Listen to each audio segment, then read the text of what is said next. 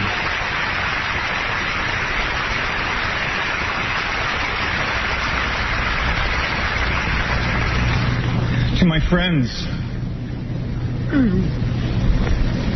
for pointing out my worst qualities.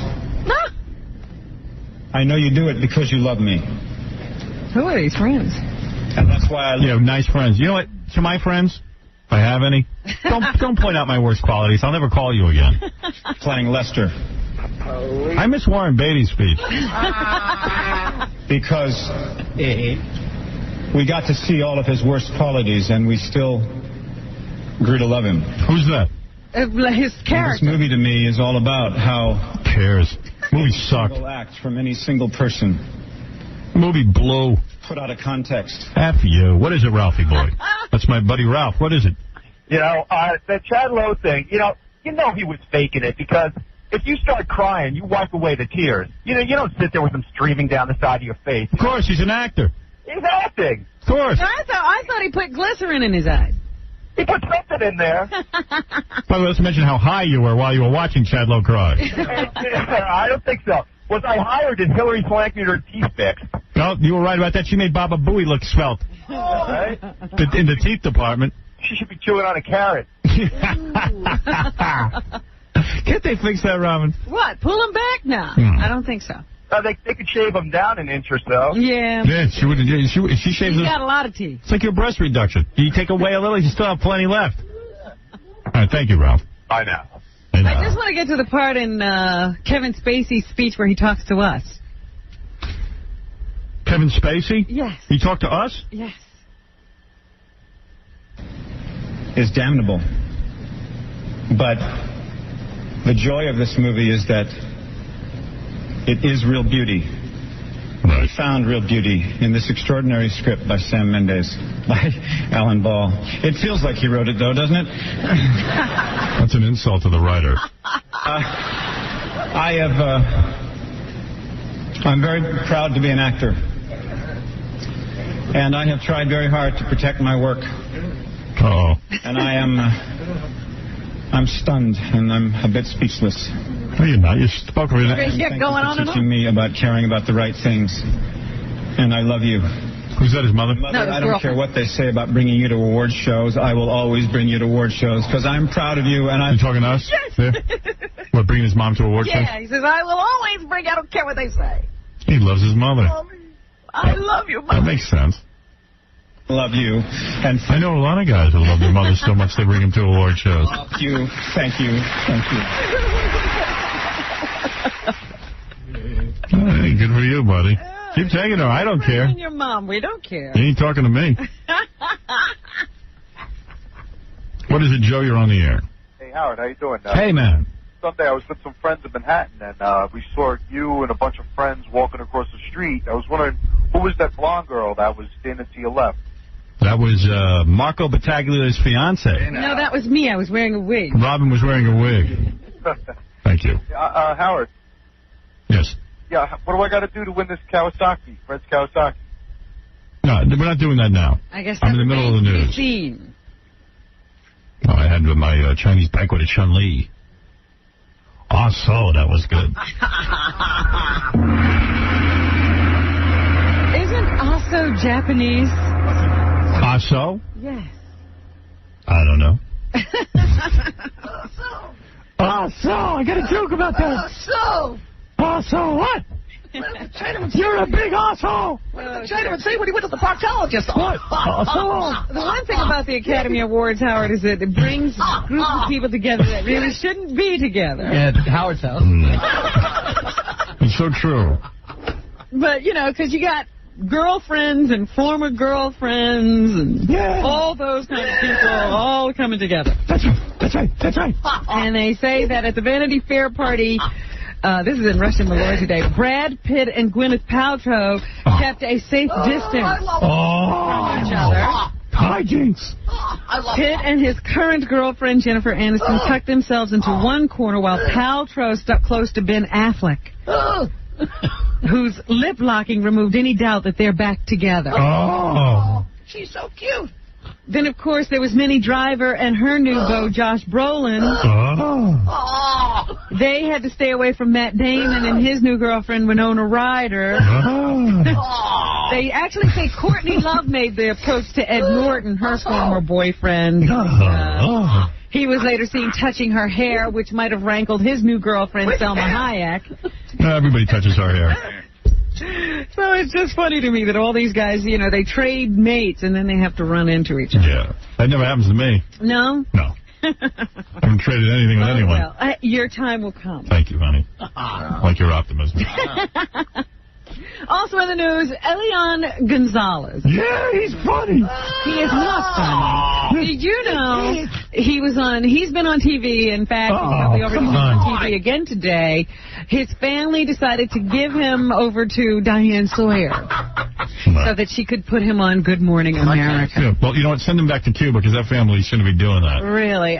You look at this little boy, and this is a little boy who hasn't had a chance to get over the death of his mother because these people refuse to let him go home to his father. She should go live with Kathy Lee. She'll put him on TV, too. He doesn't even know who his mother is anymore. He's calling his cousin Mommy. He's just not having a chance to grieve the way he should be able to get over his mother's death. And you know, people are using him here as a political pawn. Put him in a top hat and bring him to the Oscars. That's what I saw. So it was a very bad move, family, to put him on TV hoping to win sympathy. He looks a mess and he should go home to his dad. Send him to Kevin Spacey's house. Send him to Kevin Spacey's mom. All right. She seems to be a great mom. Yeah, take her to the Oscars. So anyway, now the federal government is playing hardball, they say, with the family of Elian Gonzalez. Here, they are saying that if the family doesn't sign this letter that they've sent them, that they will revoke his permission to be here by, I think, Thursday of this week. Probably that. The government wants them to sign, the Gonzalez family to sign a letter that says they will let him go if they lose all their legal efforts to keep little Elian in this country. Here's Spencer Eag, who is the Gonzalez family attorney. Yes, besides, even in light of all that they intend to... Wake me when this is all over. Elian to Cuba without a hearing, or put him in an orphanage and they request a meeting with us? Oh, come on, just send the kid back to his father. I don't want to hear this.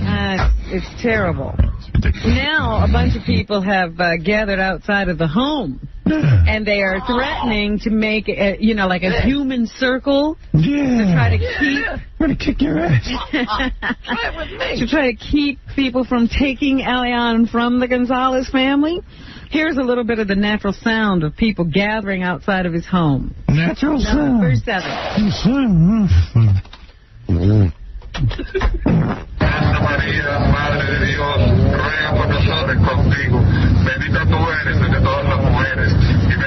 Oh, get a job. It's a really sad story. He was out on that little inner tube for like 50 hours. Yes, so. And he says he was surrounded by dolphins who kept the sharks away. So, it's just amazing. Amazing that he's alive and not able to go home. There was a tobacco suit settled in by a jury in San Francisco yesterday. They awarded woman, an ex-smoker, and her husband $20 million in damages from Philip Morris and R.J. Reynolds, claiming that they deceived Leslie Whiteley and the public in general about the damages of smoking. Come on. And this is the first time a jury has awarded damages in a case where a woman started smoking after the Surgeon General put warnings on the packs of cigarettes. Ridiculous.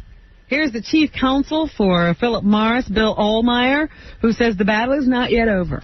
The last 6 cases like this that have been tried have been successfully defended. Juries have returned verdicts for Philip Morris or other tobacco companies. And until the appellate process is completed in this case, it's difficult to know what to make of this. So they're going to continue to fight, but that's a first. She's probably going to die within this year. She stopped smoking after she developed lung cancer.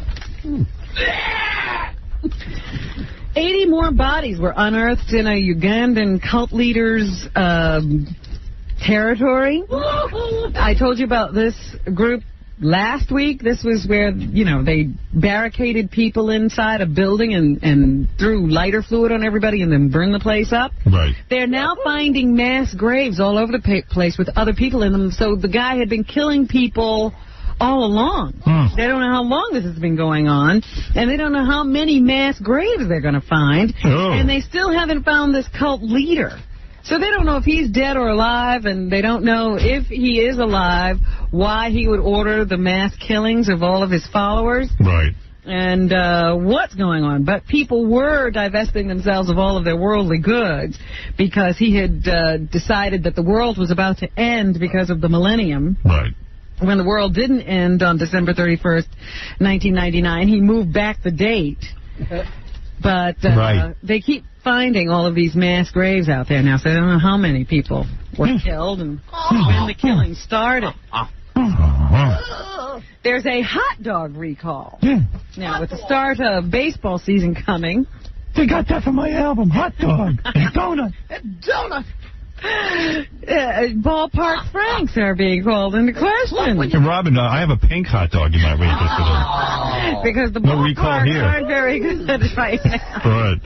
You're missing hot dogs. I got one for you. Is recalling more than 34,000 pounds. How many pounds? I've got about a pound right here. I got a pound hot dog.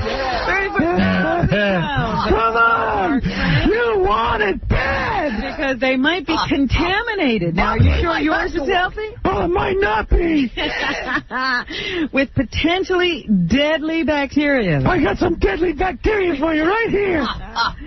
Here's a company spokeswoman. Her name is Teresa Herlevson.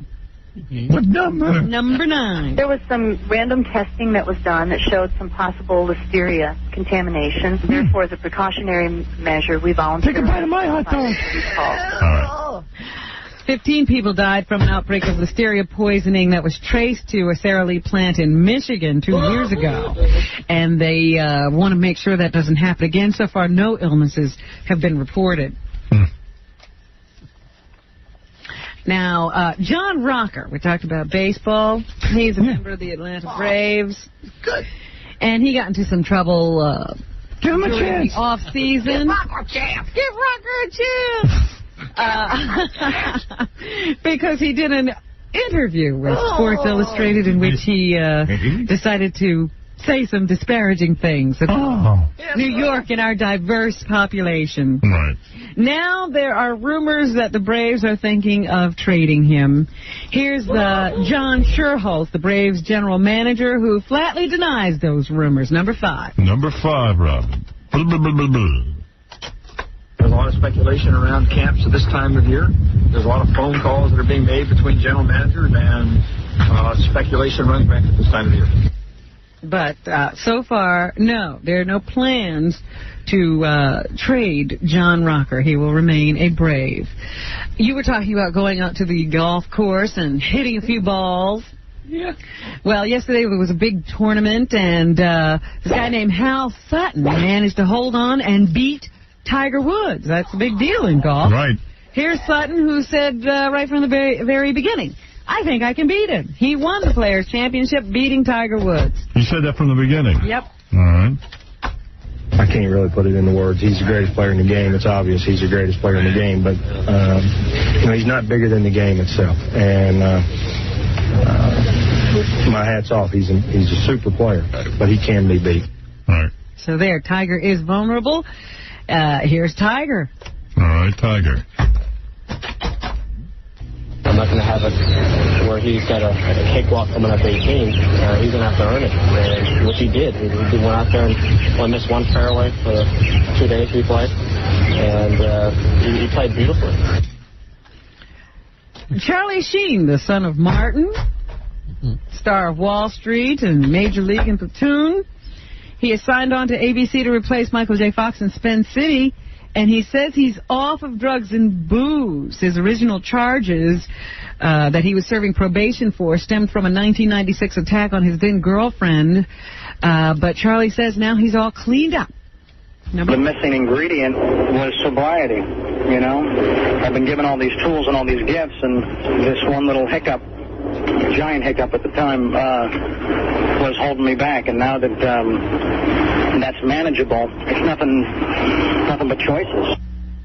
He says he's happy to be given a second chance to go and work on television in a successful series. And they have actually ended his probation early, so he must be doing very well. I'll give him 2 months. Oh, dear. Speaking of rehab, last week I announced to you that Darryl Strawberry had decided to spend 2 more months in rehab. He thought it was going so well.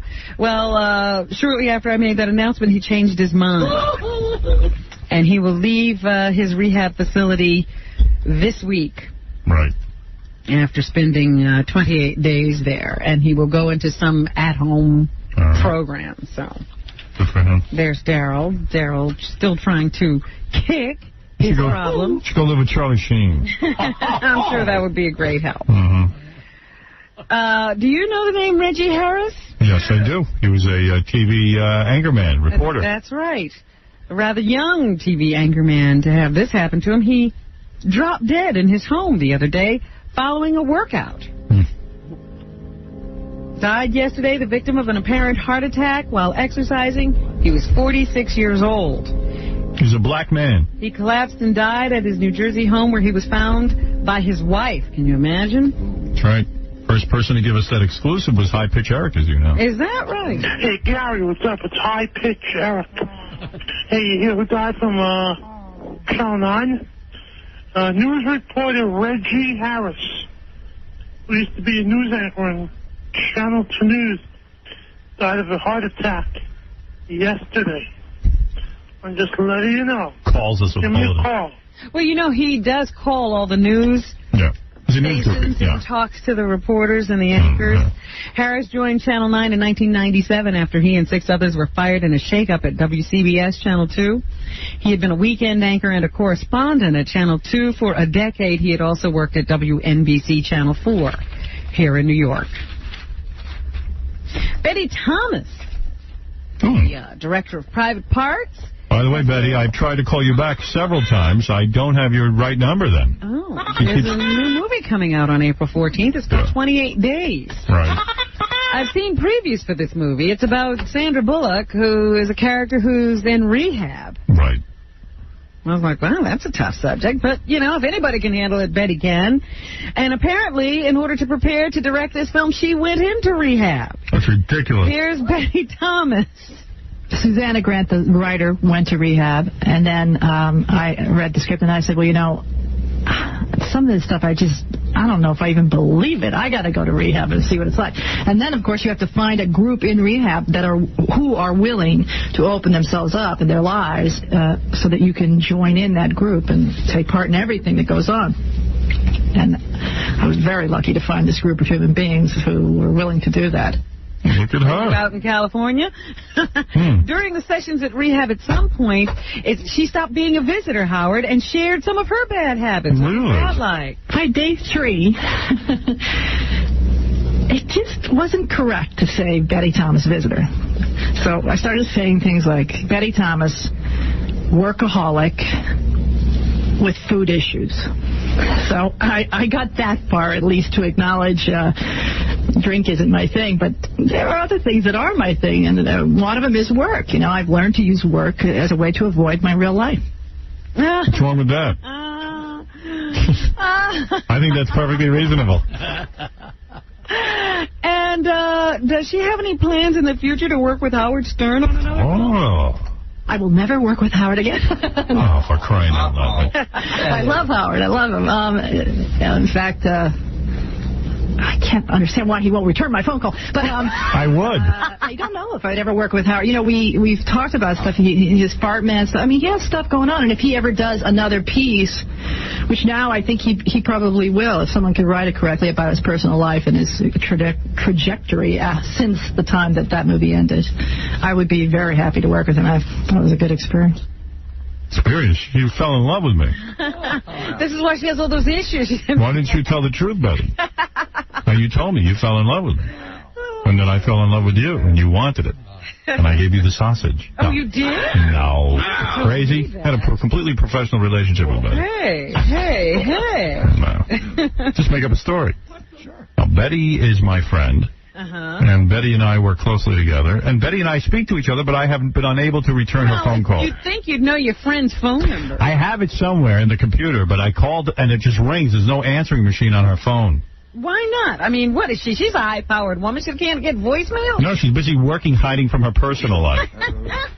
She is a good woman. You were speaking about this earlier. The parents of JonBenet Ramsey are lashing out at Colorado Governor Bill Owens for his comments about the murder case. Oh, that's it. John Ramsey says the governor's motives are purely political. Ramsey says it's a terrible thing that he has chosen to advance his political career on our family tragedy. Ramsey made his comments last night on CNN's Larry King Live. Governor Owens has repeatedly accused the Ramseys of failing to cooperate with authorities investigating JonBenet's death. Most recently, Owens criticized the Ramseys for their many media interviews promoting their book about the case. JonBenet was found murdered in 1996 at her family home. John Cusack has a new movie coming out on Friday. It's called High Fidelity. The film explores an important time in a man's life, and at what point in time does this film examine, John Cusack? What? What point in time does it examine? This is the most important time. That point where men get in their 30s where, they may not be ready for a relationship, and that's okay. But some of them are ready for a relationship, but they just can't let go of the fantasy, the projection that, they're going to meet some woman who's going to make all the laws of gravity not work for them. And that woman's right around the corner, so they have like 1 foot in, 1 foot out the door. And they're just, they're not in or out of anything. And they're sort of in that limbo stage. Price of Glory opens on April 7th. It stars Jimmy Smits. Oh, Jimmy Smits. Yeah, the guy who loves NYPD Blue. If you look at the history of American cinema, tell you what he's going to talk about. Believe me, I'm going to turn it off anyway. Well, he is making a movie where he's the father of a boxer and he trains the boxer, and they asked him, why are boxing movies such popular subjects in American film? In these boxing movies there, because it represents, I think, what is truly American, that is an immigrant experience. And you've had these boxing movies in the 40s where you have the Irish in us, or okay, can I turn that off? Yes, now you can. I'm reading a poll. Who is your favorite character on Son of the Beach? Guess who won? Who? B.J. Cummings, 56%, followed by Jamaica St. Croix, 25%. Two chicks. Boy, that's a wide gap. Might have to do a spin-off of those two. There's also a movie opening on Friday called The Skull. Stars Joshua Jackson, who, of course, is from Dawson's Creek. I would like to see this. That looks good. Looks good. How did he relate to his character in Skull? Let's go see that, Robin. I would like to see that. When will we go see it? Well, when are you free? Right now. All right, let's go. Let's go. What number are you talking about? Number 16. All right. We're all the same jumble of emotions. It's just the proportions to which they manifest. All right, anything else? And Vivica Fox. Vivica A. Fox? Vivica A. Fox. She's on City of Angels, which airs at a special time tonight, 9 o'clock on CBS. Give me some of that. She stars in this new series with, of course, we all know her from Independence Day. She was Will Smith's love interest. Yeah. And now she's starring in this new series, City of Angels, with Blair Underwood. What's it like to work with him? Working with Blair is just delicious. Very beautiful. Just DDD. Just love it. DDD. This is actually my second opportunity to work with Blair. We worked together on Set It Off. Me, Jada, Queen Latifah, and Kimberly Elise robbed his bank. He was dating Jada, but Jada got him out of the house, out of the bank, so that we didn't harm him. Oh, please. She's rambling on about what? She was a Warren Beatty school? All right. And Trevor Rees-Jones, he was the bodyguard who survived the crash that killed Princess Di. Very aware of this story. He's written a book called, what else? The Bodyguard Story. In this, he was asked, he answered the question, does he think paparazzi caused the death of Princess Di? I think they've got to take a certain amount of responsibility, but I accept the French investigations report. It's been an exhaustive 2-year investigation, and their conclusions are that there was an accident caused by a drunk driver behind the wheel and excessive speed. But I do believe the paparazzi have got to take a certain amount of responsibility, but indirectly the pressure contributed to the accident. And what is it he remembers about that fateful night? Yeah, what does he remember about that night? Trevor? Number 19. My last memory is of being at the rear of the hotel. Princess and Dodie, with Henri, Paul and myself, waiting for the car to be brought around. They were in a jovial mood then. Getting into the vehicle, and as we're drawing away, looking over my shoulder and seeing a small light-coloured hatchback car and a couple of scooters or motorbikes with photographers on board following us, and that's where my memory stops until 12 days later in hospital. Mine too. And he wonders, does he wonder why he was the one who survived? Does he wonder about that? Yeah. Yes, I do. I do wonder about that. Not so much now, but in the first 12 months after leaving hospital, it was I saw the picture of the car and wondered how I was the one who got out alive, and it's... I'm one lucky bastard. A natural reaction to being in an accident and being the only survivor. Thank you very much, Trevor Rees-Jones. That's what's happening. Thank you so much, Robin. Jackie, way too many Heineken Martling. Your 4 filthy Oleo CDs and cassettes are at the warehouse, or call 1-800-323-KING Friday and Saturday, May 5th and 6th. You'll be at the Comedy Palace in Andover, Massachusetts. For MP3 jokes and filthy 3D joke members at jokeland.com. Also, I want to thank the Swedish Bikini team for coming by today. You can call them at 215-923-9100. It is a funny name. Also, Swedish Bikini Team calendars are available for sale for their website, SwedishBikiniTeam.net, Robin. Also, I want to thank Roland Kickinger and Kim Oya, the stars of this new hit show, Son of the Beach, which airs tonight on FX at 10:30. A great episode called In the Ghetto, which I think you're going to love. You're going to laugh. You're going to have lots of laughs. Lots of Roland in this episode. A lot of Roland, yeah. Roland's funny in this one, and you'll enjoy it. So thanks to Kim and Roland, and you could even go to Kickinger.com and learn more about Roland. I've got a Roland T-shirt. Yeah, I saw that. Look at you. I didn't get one of those. And also, I want to thank Andy Dick, who came by, even though it didn't turn out that well. Don't miss Stuttering John's band opening for Reverend Tribble and the Angels at the Bottom Line Thursday night, April 6th. Win a chance to go to the NFL Draft with Gary Delabate by logging on to sportspage.com. Thank you. We'll see you tomorrow.